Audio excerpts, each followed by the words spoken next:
पहला सवाल है, राठौड़ वंश के हमने भाग 2 कर लिए हैं, अब तीसरा भाग आज शुरू करेंगे। ठीक है, उन 2 भागों में से कुछ सवाल पूछते हैं कि किसकी मृत्यु के बाद औरंगजेब ने कहा था कि आज कुफर का दरवाजा टूट गया। आप बता सकते हैं कि जसवंत सिंह की मृत्यु कहाँ हुई? जसवंत सिंह की मृत्यु कहाँ हुई?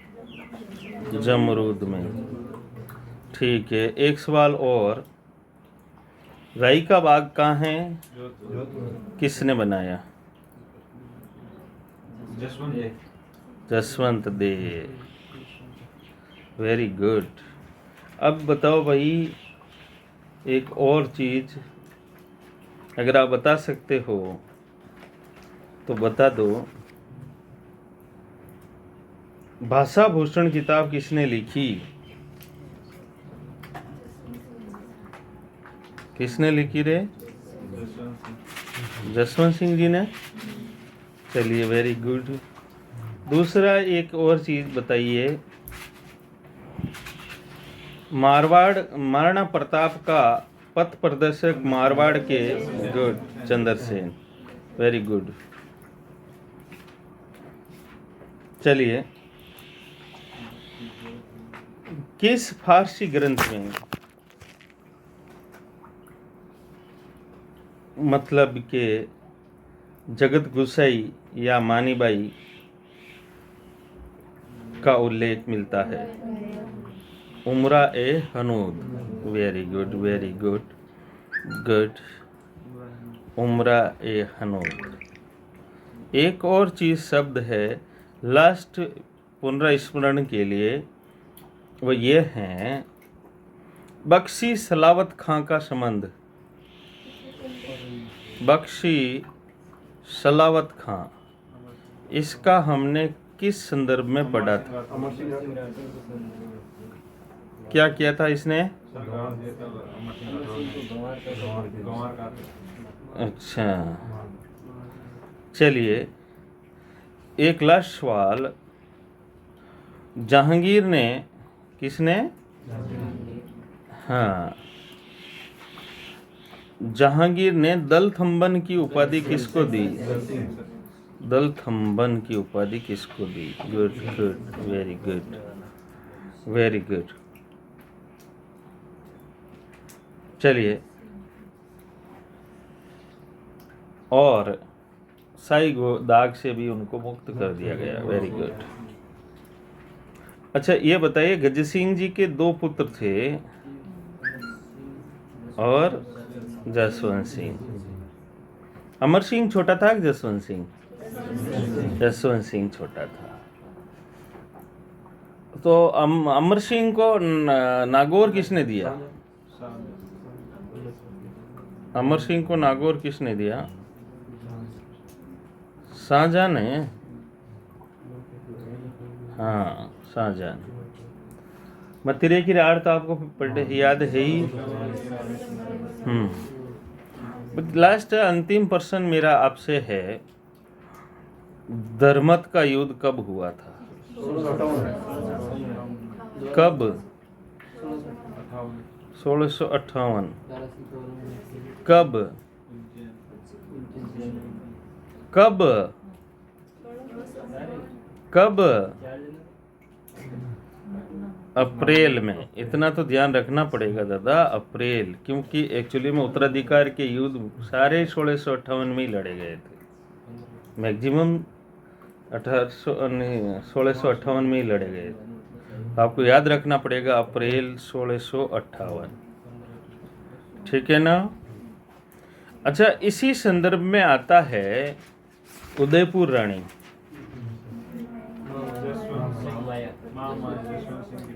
उदयपुर रानी, इसका क्या था, मैटर था? हैं?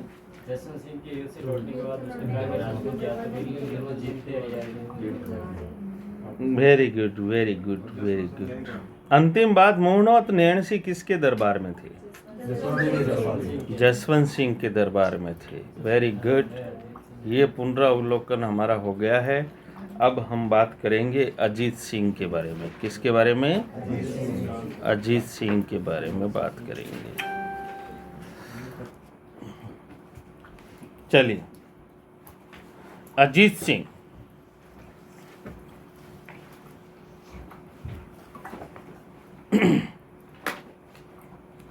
महाराजा जसवंत सिंह की गर्भवती रानी जसवंत दे, क्या नाम? जसवंत दे। वही जसवंत दे रायका बाग वाले, ठीक है ना। 19 फरवरी 1679 राजकुमार अजीत सिंह को लाहौर में जन्म दिया। कहाँ जन्म हुआ? लाहौर में। महाराजा जसवंत सिंह जी की जितनी भी पत्नियां थी वो सब वहाँ सती हो गई थी जमरूद में। जसवंत गर्भवती थी, इस वजह से सती न हो पाई। एक जनी और थी। वीर दुर्गादास और अन्य राठौड़ सरदारों ने मिलकर औरंगजेब से राजकुमार अजीत सिंह को जोधपुर का शासक घोषित करने की मांग की। दुर्गादास का नाम मारवाड़ के इतिहास में स्वर्ण अक्षरा में लिखा जाता है, परंतु औरंगजेब ने इसे टाल दिया और कहा कि राजकुमार के वयस्क हो जाने पर उन्हें राजा बना दिया जाएगा। इसके पश्चात औरंगजेब ने राजकुमार और रानिया को परवरिश हेतु दिल्ली अपने पास बुलवा लिया। यह सबसे बड़ी समस्या थी। और वहां रूप सिंह राठौड़ की हवेली में ठहराया। दिल्ली में कहा? रूप सिंह राठौड़ की हवेली, ये ध्यान रखना।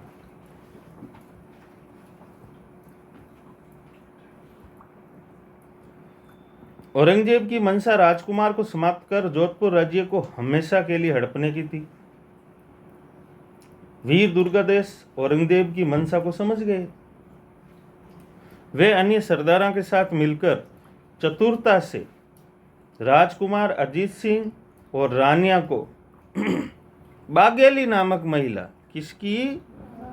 बाघेली नामक महिला की मदद से औरंगजेब के चंगुल से बाहर निकाल लाए।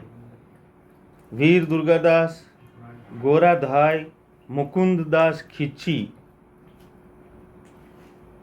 3 नाम याद रखना। दुर्गादास, गोराधाई और मुकुंददास खिची।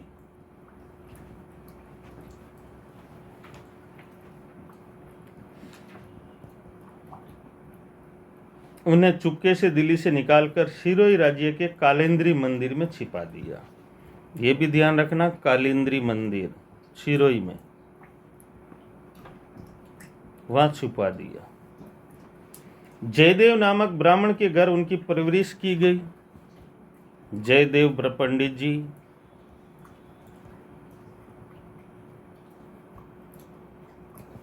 तथा वयस्क होने पर प्रकट किया। चित्तलुच्छान राज किया। इस कार्य में मेवाड़ महाराणा राज सिंह सिसोदिया ने बड़ी सहायता की थी। यानी कि आप यूं मान के चलिए कि जितना योगदान दुर्गादास का था उससे भी उसके बराबर राज सिंह का योगदान था। उस समय राज सिंह ने मारवाड़ की बहुत बड़ी सहायता की थी। ये थोड़ा सा ध्यान रखना। दिल्ली में एक अन्य बालक को नकली अजीत सिंह के रूप में रखा गया था बादशाह औरंगजेब ने, और औरंगजेब ने बालक को असली अजीत सिंह बताते हुए उसका नाम मोहम्मदी राज रख दिया कि भाई कि वो जो असली अजीत सिंह है तो वो तो मोहम्मदी राज बन गया है, वो ले गए जो वो नकली है। कौन कह रहा है? औरंगजेब। ये भी ध्यान रखना, मोहम्मदी राज। क्या नाम रखा? मोहम्मदी राज। मेवाड़ के महाराणा राज सिंह ने अजीत सिंह के निर्वाह के लिए दुर्गादास को केलवा की जागीर प्रदान की। अजीत सिंह के पालन पोषण के लिए केलवा की जागीर। किसकी जागीर? केलवा की जागीर दे दी।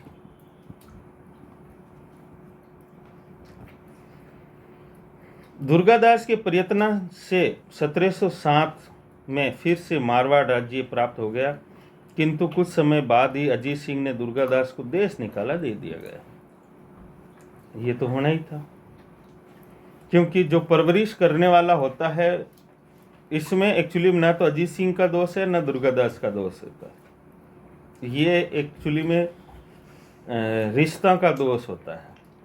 परवरिश करने वाला होता है वो हमेशा ये सोचता है कि भाई कि मैंने इसको पाला है, और जब तक वो जीवित रहेगा, वो उसके सामने रहेगा, और जिसकी परवरिश की वो अब बड़ा हो गया है, ठीक है ना, तो ये उसके लिए अभी अड़चन का काम करता है।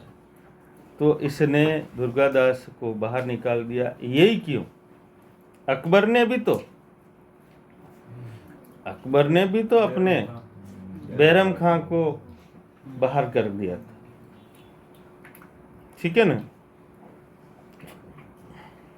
दुर्गादास प्रकरण के अतिरिक्त महाराज पर कोई आक्षेप नहीं है। उन्हें विवश होकर अपनी पुत्री इंद्र कुंवरी का विवाह बादशाह फर्रुखशीर से करना पड़ा, किंतु अवसर पाकर उन्होंने फर्रुखशीर की हत्या में प्रमुख भूमिका निभाई और पुत्री को विधवा करके जोधपुर ले आए। ठीक है, मतलब अजीत सिंह जी ने अपनी पुत्री का विवाह, अजीत सिंह की पुत्री का क्या नाम था? इंद्र कंवरी। इंद्र कंवरी। अब उन इंद्र कंवरी का विवाह कर दिया फर्रुखशीर के साथ। किसके साथ? फर्रुखशीर के साथ। और फर्रुखशीर को मार दिया गया था 1719 में मारा, यानी अपनी इंद्र कंवरी को विधवा करके वापस ले आए। उन्होंने इंद्र कंवरी का विवाह फिर हिंदू धर्म में शुद्धिकरण किया और उसका विवाह एक क्षत्रिय युग से कर दिया गया। देबारी समझौता। अब देबारी मैटर भी बहुत बड़ा मैटर है। ये राजपूतों की कमजोरी को भी दर्शाता है कि राजपूत आपस में कितने कमजोर हैं। देबारी। मारवाड़ के राजकुमार अजीत सिंह, राजा सवाई जय सिंह कछवावा और मेवाड़ के महाराणा अमर सिंह द्वितीय के मध्य देबारी में समझौता हुआ। ठीक है, किन किन के मध्य? अजीत सिंह तो हो गया जोधपुर का, सवाई जय सिंह हो गया जयपुर का, और अमर सिंह सेकंड हो गया मेवाड़ का।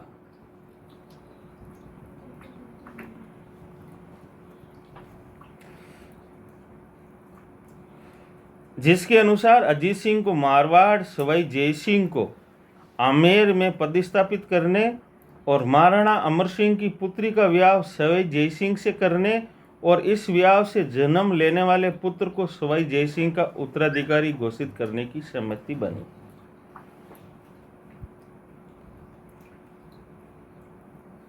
समझ में आई? मतलब कि अमर सिंह की पुत्री थी, पुत्री का विवाह किसके करना है? सवाई जय सिंह से, और फिर जो इसका पुत्र होगा वो ही उत्तराधिकारी बनेगा, वो ही उत्तराधिकारी बनेगा।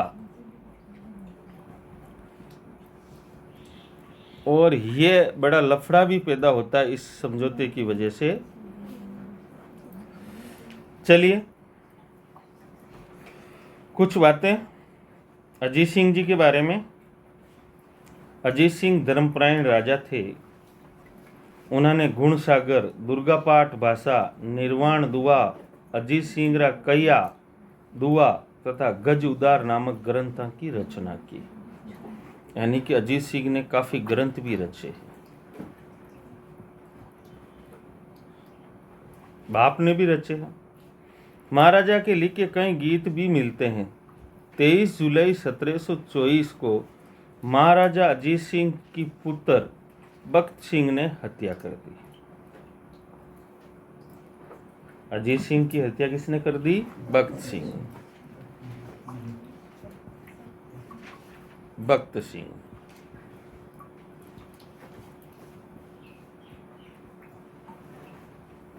ठीक है ना। जिस प्रकार गंगा को मालदेव के ऊपर शक होता है, पर भगत सिंह पर शक नहीं है, पुख्ता है। इस हत्या में जयपुर नरेश जय सिंह और अजीत सिंह के बड़े पुत्र अभय सिंह का भी हाथ था। अजीत सिंह के साथ 6 रानियां, 20 दासियां, 9 उड़ा बेगड़ियां, 20 गायनें, 2 हजूरी बेग में सती हुई। डिगलो ठोक दियो। हजूरी बेग में क्या होता है? हजूरी बेग में जी हुजूरी करने वाले। गंगा नाम की पड़दायित भी राजा के साथ जलाई गई।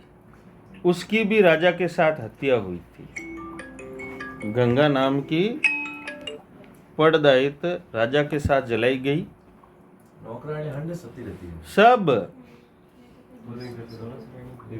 वो दिन जोधपुर में बड़े शोक, संताप और हाहाकार का दिन था, क्योंकि तो डिगलो एक हाथे जीवता ने बालना। इतिहासकार हीराचंद गौरीशंकर ओझा ने राजा अजीत सिंह को कान का कच्चा कहा है। अजीत सिंह को क्या कहा? ये भी एक्चुअली दुर्गादास के मैटर में ही कहा है।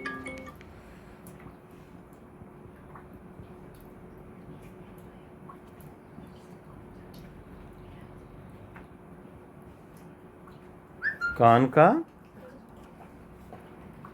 चलिए अब अजीत सिंह से आगे बढ़े अभय सिंह तक, तो उससे पहले थोड़ी दुर्गादास के बारे में थोड़ी सी मैं आपको जानकारी बताऊं, ठीक है ना। कि डमक ढोल बाजे,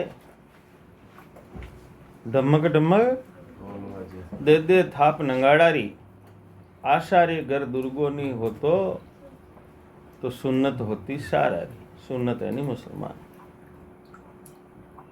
ठीक है ना। क्योंकि अगर जोधपुर नरेश ही मुसलमान बन जाता फिर तो क्या बचता, अगर दुर्गादास नहीं होता तो स्वामी भक्त वीर शिरोमणि दुर्गादास महाराजा जसवंत सिंह के मंत्री आसकरण के पुत्र थे। किसके? आसकरण के पुत्र थे। इनका जन्म 13 अगस्त 1638 को सालवा गांव में, कहाँ? सालवा गांव में जसवंत सिंह की सेना में रहे। महाराजा की मृत्यु के बाद उनकी रानियां खालसा हुए। जोधपुर के उत्तराधिकारी अजीत सिंह की रक्षा के लिए मुगल सम्राट औरंगजेब से उसकी मृत्यु उपरंत, यानी कि औरंगजेब की मृत्यु उपरंत यानी 1707 तक, ठीक है ना, मृत्यु उपरंत राठौड़ सिसोदिया संघ का निर्माण किया और संघर्ष किया। मैंने क्या बोला? राठौड़ सिसोदिया संघ, यानी जोधपुर और मेवाड़। शाहजादा अकबर यानी कि औरंगजेब का छोरा था।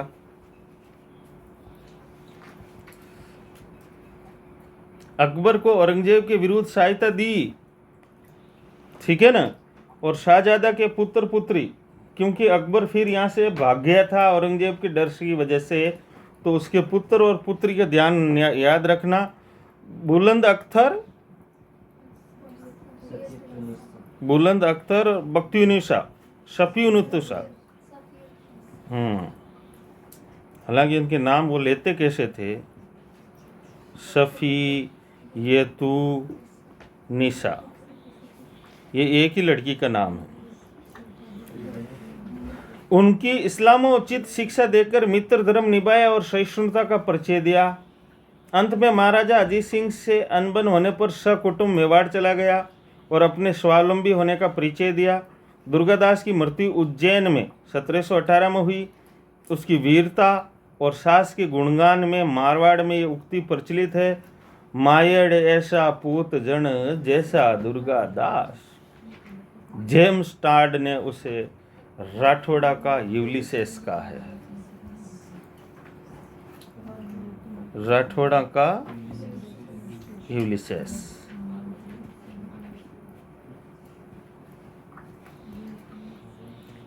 खैर कोई बात नहीं। जानते हैं अभय सिंह के बाद, नहीं, अजीत सिंह के बाद अभय सिंह जी शासक बनते हैं।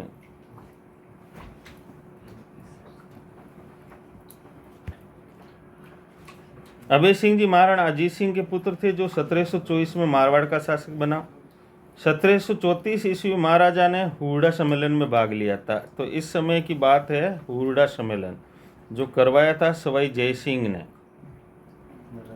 ठीक है ना, मराठा के खिलाफ, ठीक है ना। महाराजा अभय सिंह को काव्य और साहित्य से अनुराग था। चारण कवि कर्णिदान ने, ठीक है ना, इसके काल में कर्णिदान जी रहते थे।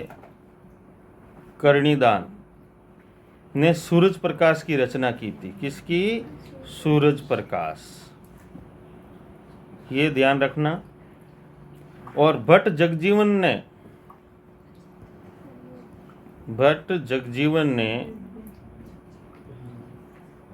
अभयोदय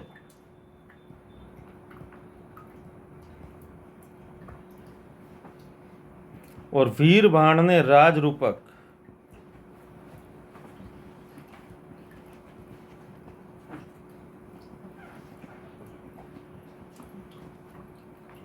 सुरती मिश्र ने अमर चंद्रिका, ये याद रखोगे यार, सुरती मिश्र ने अमर चंद्रिका।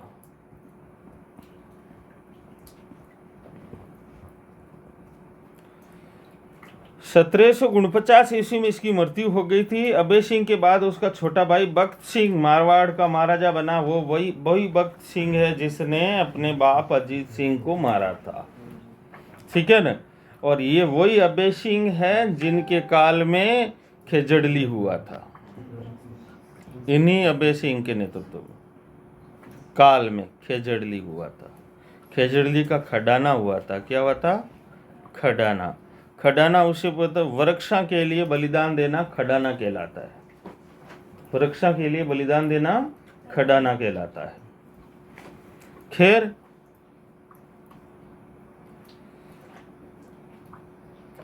बख्त सिंह भी 2-3 साल शासक रहे। उसके बाद विजय सिंह जी शासक बने। विजय सिंह जी ने जोधपुर में टकसाल खोली और उसके डलवाए हुए सिक्के विजय सिंह के नाम से प्रसिद्ध हुए। विजय सिंह ने क्या खुलवाई? टकसाल और विजयशाही सिक्के।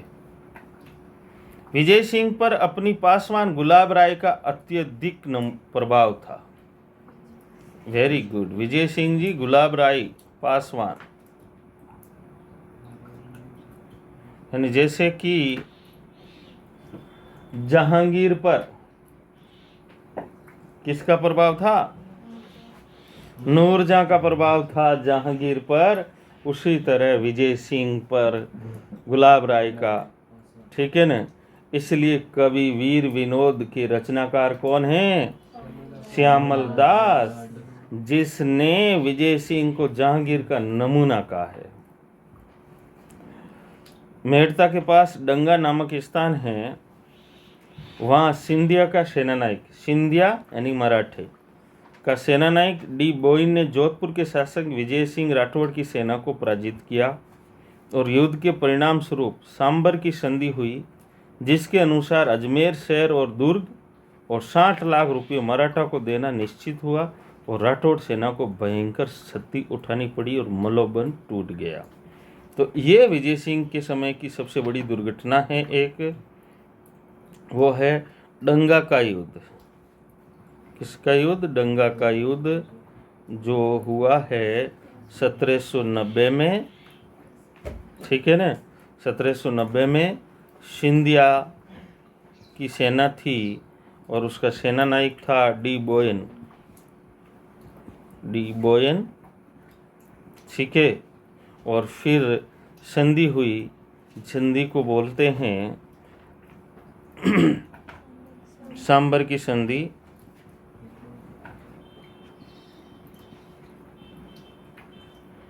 अब इस संधि के तहत क्या हुआ, अजमेर शहर जो मारवाड़ के अधीन था, अजमेर देना पड़ा पूरा और 60 लाख रुपए देने पड़े। यानी कि आप खुद समझ सकते हैं कि मराठे कितनी लूट खसोट कर रहे थे, ठीक है ना। इन्हीं मराठाओं से तंग आकर ही तो राजस्थान के जोधपुर नरेशा ने शाही संधियां की थी कि भाई अंग्रेजों की शरण में चले जाए। अब बात करते हैं मान सिंह की। किसकी?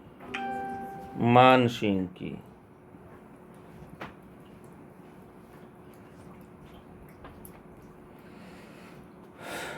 चलिए, 1803 में उत्तराधिकार संघर्ष हुआ और उस संघर्ष में मान सिंह की जीत हुई और वे महाराजा भीम सिंह के पुत्र थे। जब मान सिंह जालौर में मारवाड़ की सेना से गिर गए थे तो गोरखनाथ संप्रदाय के गुरु IS देवनाथ ने भविष्यवाणी की थी कि मान सिंह शीघ्र ही जोधपुर के शासक बनेंगे। अतः शासक बनते ही मान सिंह ने देवनाथ को जोधपुर आमंत्रित किया, अपना गुरु बनाया और नाथ संप्रदाय के महामंदिर का निर्माण करवाया। तो गुरु IS देवनाथ, ये थोड़ा सा ध्यान रखना, गुरु IS देवनाथ जिनकी भविष्यवाणी से वो जोधपुर की गद्दी प्राप्त हुई, आशीर्वाद से, भविष्यवाणी से, ठीक है ना। तब से मान सिंह जी नाथ संप्रदाय से बहुत ज़्यादा प्रभावित होने लगे, ठीक है ना। और यूँ समझ लीजिए कि उनके दरबार में नाथा की ही चलती थी, ठीक है ना। और फिर यहाँ नाथ संप्रदाय से संबंधित महामंदिर का निर्माण करवाया था। तो जोधपुर का महामंदिर किससे संबंधित है? नाथ संप्रदाय से, ठीक है ना। और फिर 1818 में इन्हीं मान सिंह ने अंग्रेजा से शाही संधि कर ली थी।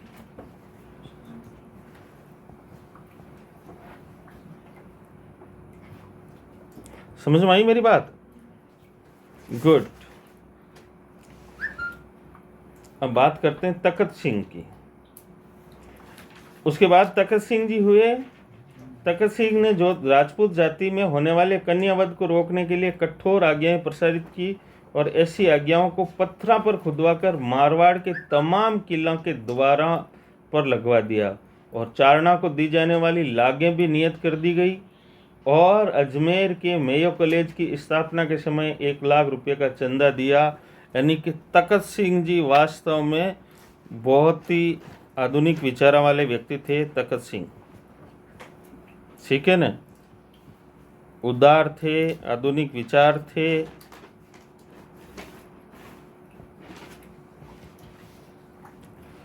ठीक है, यूं समझ लीजिए कि उसने कन्यावध को रोकने का प्रयास किया और कन्यावध के लिए उसने जगह जगह शिलालेख लगवा दिए, कन्यावध के विरुद्ध कठोर आज्ञाएं, ठीक है ना।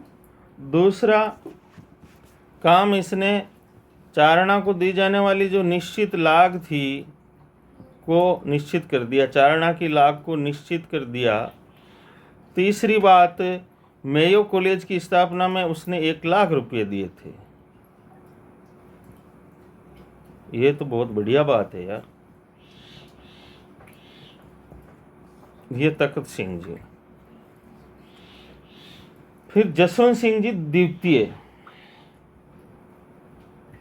कौन आते हैं? जसवंत सिंह जी द्वितीय।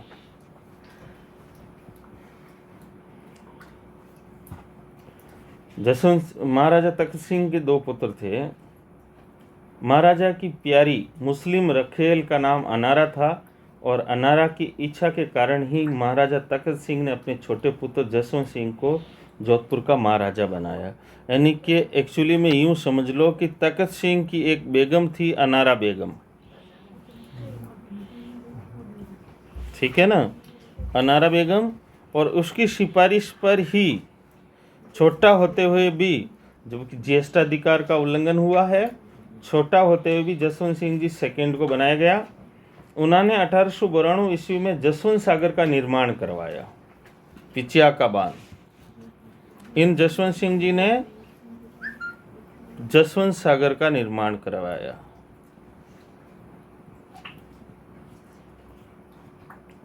जो जोधपुर जिले का सबसे हरा भरा क्षेत्र माना जाता है।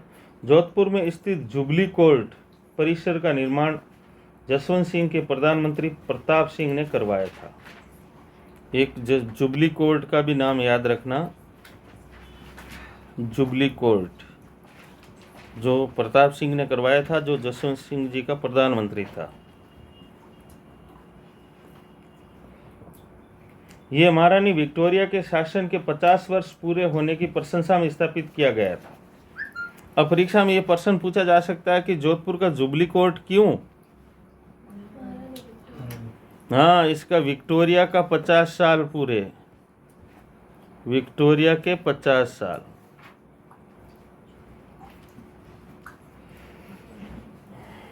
अब इन्हीं जसवंत सिंह की प्रीत पात्री ननी जान, ओए होए होए, ननी जान ने एक बहुत बड़ी जान ले ली थी।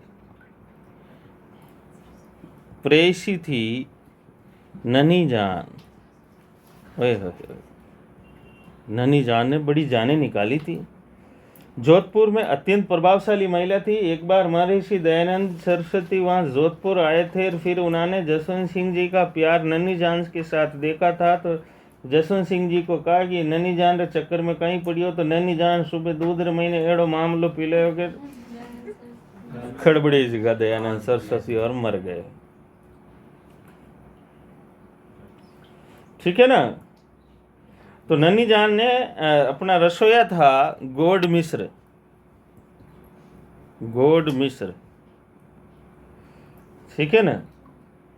और इसकी सहायता से यूं समझ लो कि इन जसु बना की नैनी जान ने एक बहुत बड़ी जान छीनी थी। वो जान थी दयानंद सरस्वती की। इन वास्ते कटी प्यार कर तोड़ा देखे तो कर लेन, करन दो वळन दो।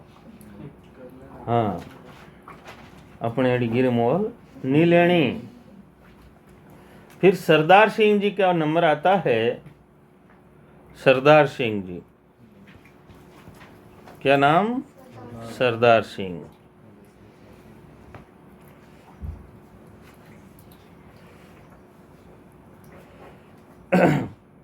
1895 में महाराजा सरदार सिंह मारवाड़ का शासक बना। 24 नवंबर 1895 को वाइसराय लॉर्ड एल्गिन के जोधपुर आने पर उसके हाथ से जसवंत फीमेल हॉस्पिटल नामक एक जनाना अस्पताल का उद्घाटन करवाया। क्या नाम? Jaswant female hospital. ये भी बढ़िया। फीमेल तो शुरू हुई, पहली रानियां नारियां ही चल रही थी, पहली बार फीमेल आई है। ठीक है। 26 नवंबर 1895 को उन्हीं के हाथों से एल्गिन राजपूत स्कूल का भी उद्घाटन करवाया। Elgin Rajput school. तो ये दोनों किसके हाथ? Viceroy Elgin. चलिए, बॉक्सर युद्ध में, बॉक्सर युद्ध कहाँ हुआ? चीन में। ये भी ध्यान रखना, बॉक्सर युद्ध एक्चुअली में चीन में भी इंग्लैंड का ही बोलबाला था, और बॉक्सर युद्ध भी ब्रिटिश सेना के खिलाफ हुआ था। ठीक है ना। बॉक्सर युद्ध में मारवाड़ की सेना चीन भेजी गई, और जहां इस सेना ने वीरता दिखाई, और अतः सरकार ने मारवाड़ के झंडे पर चाइना 1900 लिखने का सम्मान प्रदान किया, और चीन से सीनी 4 तोपें भी भेंट की। तो बॉक्सर युद्ध में मारवाड़ की सेना गई, ठीक है ना। तो क्या लिखना? चाइना 1900, झंडे पर चाइना 1900 सेना लिख सकती थी। दूसरा, चीन से छीनी 4 तोपें मारवाड़ को दी गई। ले ए तोपा राख, भर भर हॉर्न छोड़ दे। चलिए, दिसंबर 1908 में महाराजा सरदार सिंह लॉर्ड मिंटो की पुत्री के विवाह में भाग लेने कलकत्ता गए। मई 1910 में लॉर्ड एडवर्ड रिलीफ फंड बनाया, जिसमें 29,000 रुपये सालाना मंजूर कर असमर्थ नगर निवासियों की पेंशन का प्रबंध किया। वेरी गुड, पेंशन स्टार्ट करवाई इसने। एडवर्ड रिलीफ फंड, जिससे पेंशन मिलती थी भाई, यानी पेंशन देने वाला डोकरा। जून 1910 में बंगाल एशियाटिक सोसाइटी की प्रार्थना पर राज्य की तरफ से डिंगल भाषा की कविता आदि संग्रह करने के लिए बौद्धिक रिसर्च कमेटी बनाई। 1910 में बौद्धिक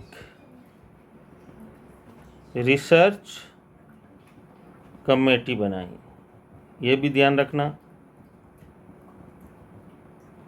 ठीक है ना। एशियाटिक सोसाइटी ध्यान रखना, एशियाटिक सोसाइटी विलियम जोन्स द्वारा स्थापित वो संस्था है जो पूर्वीय ज्ञान को, यानी कि पूर्व के ज्ञान को पश्चिम तक को अवगत करवाना।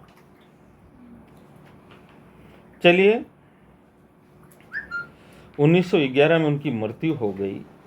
उनको घुड़दौड़, शिकार और पोलो का भी शौक था।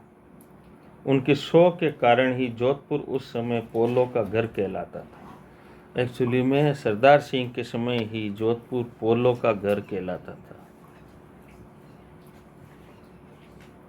पोलो का घर बनाने वाले जोधपुर को कौन थे? सरदार सिंह। फिर सुमेर सिंह जी आ जाते हैं 1911 में।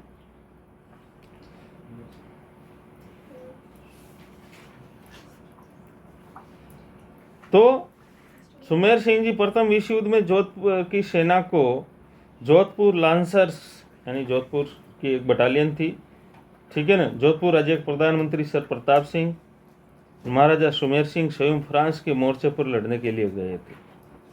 सुमेर सिंह जी किस महाराजा ने स्वयं भाग लिया था प्रथम विश्व युद्ध में? खुद जा बिने गोली मार, बिने ठोक भाई, बिने, ठीक है ना। सुमेर सिंह जी, ये यूं ही नहीं थे सुमेर सिंह जी। सुमेर सिंह जी, सुमेर सिंह जी के पुत्र थे उमेर सिंह जी। 1923 में जब नरेश उमेर सिंह को शासनाधिकार दिए गए थे, उस समय लॉर्ड रीडिंग स्वयं उपस्थित था, किंतु शासनाधिकार की वास्तविक शक्ति ब्रिटिश सरकार के अधीन थी। इस प्रवृत्ति ने मारवाड़ के शासन की स्थिति घटाकर एक अधीनस्थ की कर दी गई थी। महाराजा की समस्त शक्तियां प्रतिबंधित कर दी गई थी। मारवाड़ के तत्कालीन chief minister sir Donald Field को de facto ruler of the Jodhpur state कहा जाता था। यानी उमेश सिंह जी के समय, उमेश सिंह जी के समय, ठीक है ना, मारवाड़ का चीफ मिनिस्टर कौन था? डोनाल्डो फील्ड। डोनाल्डो फील्ड, ठीक है ना। इसको de facto ruler of the Jodhpur state, de facto, और एक शब्द और था डिजूरी। तो डिजूरे तो वो उमेश सिंह जी थे और फैक्टो ही है। महाराजा उमेश सिंह जी ने उम्मेद भवन पैलेस का निर्माण करवाया, जो छित्र पैलेस के नाम से प्रसिद्ध है। उम्मेद भवन बनाया भाई, ये उपलब्धि है महाराजा उमेश सिंह जी की। जो छित्र पैलेस, क्योंकि छित्र पत्थर से बना था। ये इंडो कॉलोनियल कला का बेहतरीन नमूना है। महाराजा उमेश सिंह ने अपने जन्म दिवस पर 24 जुलाई 1945 को जोधपुर राज्य में विधानसभा के गठन की घोषणा की, ठीक है ना। और 1947 को the Jodhpur legislative assembly rules का अनुमोदन किया गया, ठीक है ना। तो इन्होंने एक विधानसभा भी बनवाई, कुल मिला के बात ही है, विधानसभा की स्वीकृति भी दे दी थी।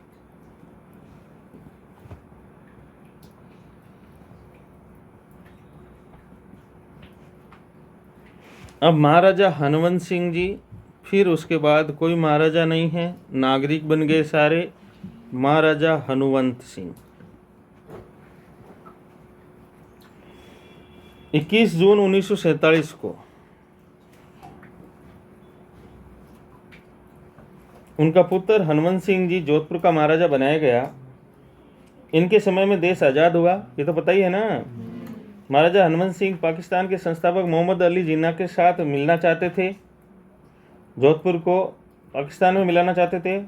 वे तत्कालीन बीकानेर नरेश को साथ लेकर जिन्ना साहब से मिलने पाकिस्तान भी गए, लेकिन वीपी मेनन, लॉर्ड माउंटबेटन और सरदार वल्लभ भाई पटेल के समझाने से महाराजा हनुमंत सिंह बड़ी मुश्किल से भारतीय संघ में मिलने को तैयार हो गए।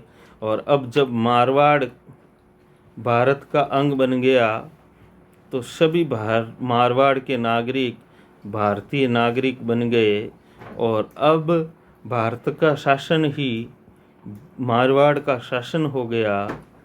तो अब मारवाड़ का कोई राजा नहीं है, अब सब बराबर। क्या हुआ? सब बराबर। हालांकि पृथ्वी पर दी जाती थी, पर वो भी कालांतर में ख़त्म कर दी गई। अब सब बराबर है, सभी बराबर है, बराबर है।